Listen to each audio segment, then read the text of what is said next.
What do you say? What do you know? Big upload day today. I've just been posting.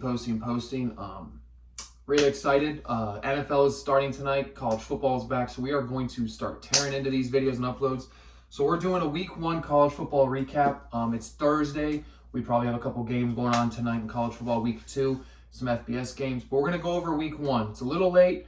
Do some talking points. It's still way early in the season. So kind of just what we expect, what we didn't expect, that type of stuff. So Georgia looked dominant against Clemson. I think Clemson was also highly overranked.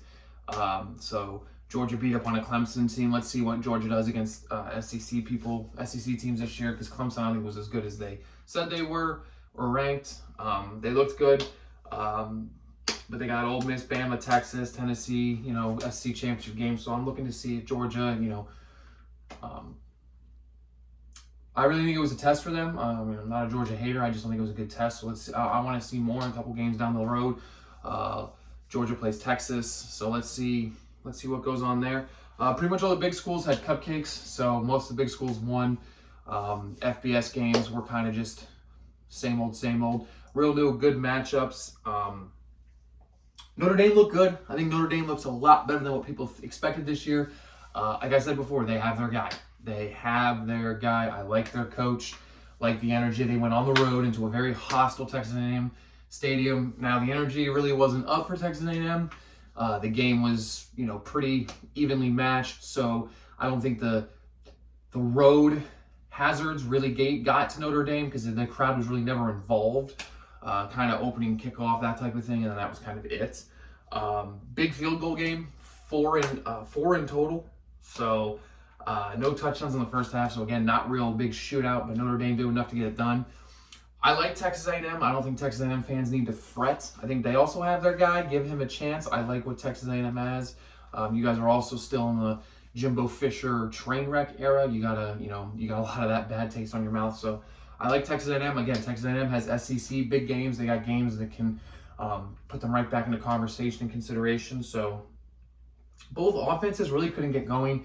I think Texas A&M quarterback struggled.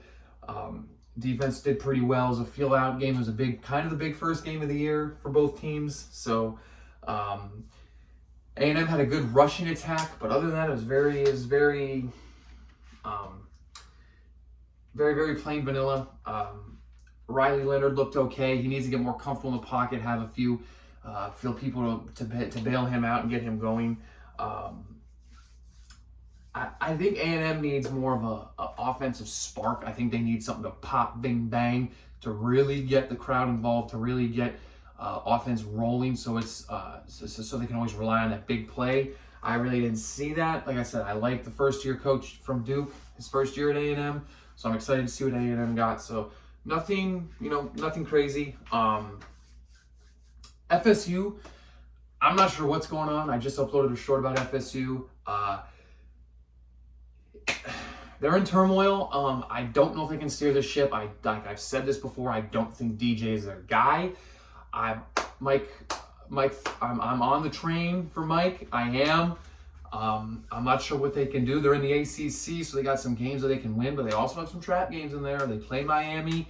Miami seems like the outright favorite to go undefeated and win the ACC.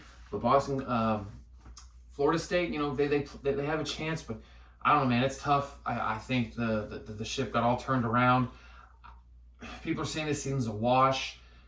Move on. I think it's kind of hard after 2 games, but 10-2 is not going to get it done. They might squeak in by the playoffs, but they would need a lot to happen.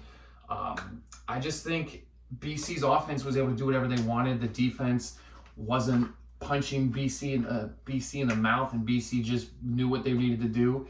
I think taking a kneel at the end of the game was like a white flag. Mercy. I think BC is an upset in the ACC. I think if you go to Boston College or play Boston College, look out. The Bill O'Brien effect in Boston College could not have been a better fit. I think that's fantastic. I think that's going to be a really good team. So be careful if you're in the ACC.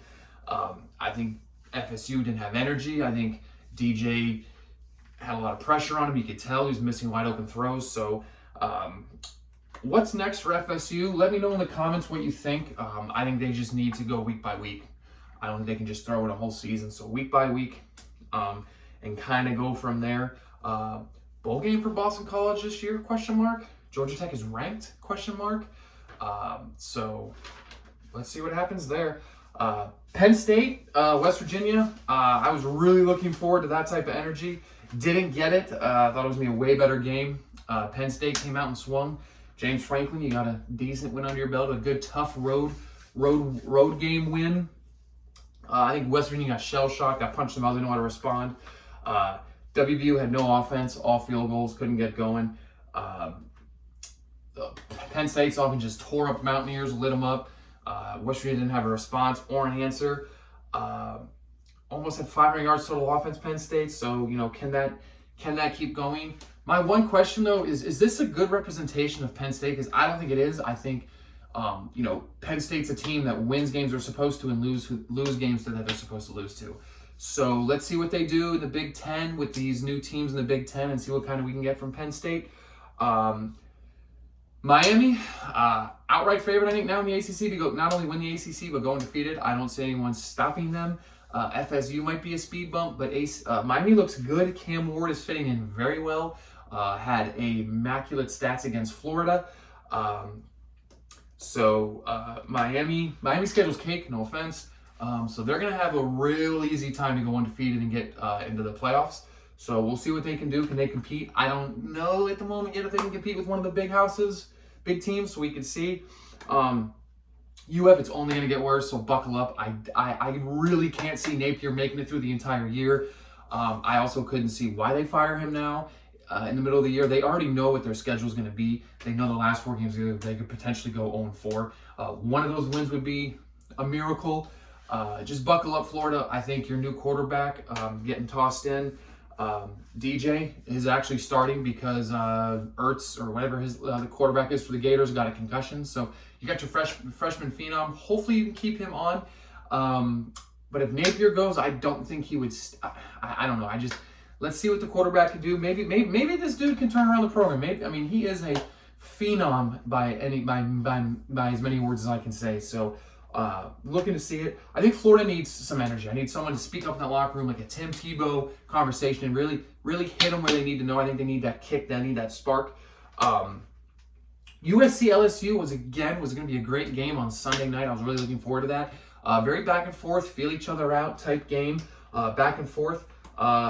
Miller Moss for USC came out. He had 27 for 36, 388 yards, and a touchdown. Looked good. I like to see what USC does in the Big Ten. I think it was a great test for USC, a great win, great first win, energy for the program. See where everything goes from there.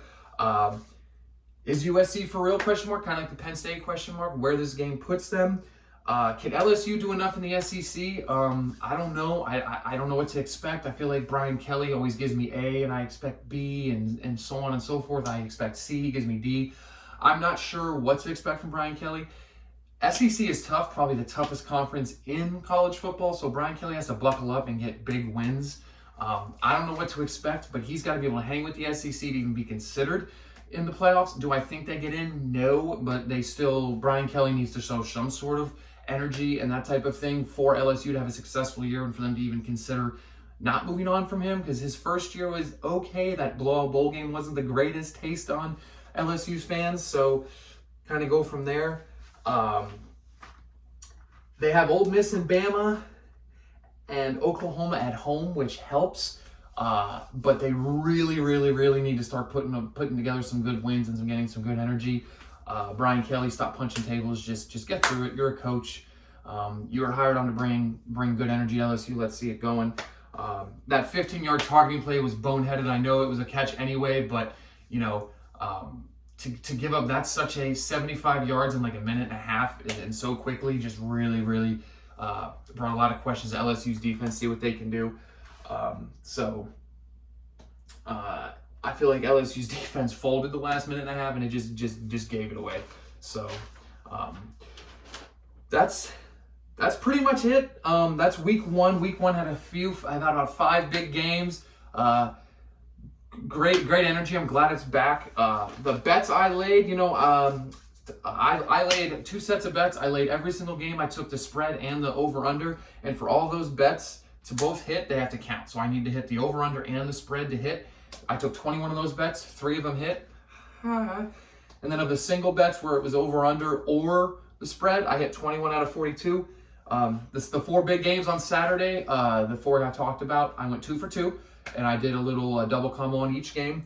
And Saturday's games for the FBS, I just went straight winner, and I took 54 out of 61.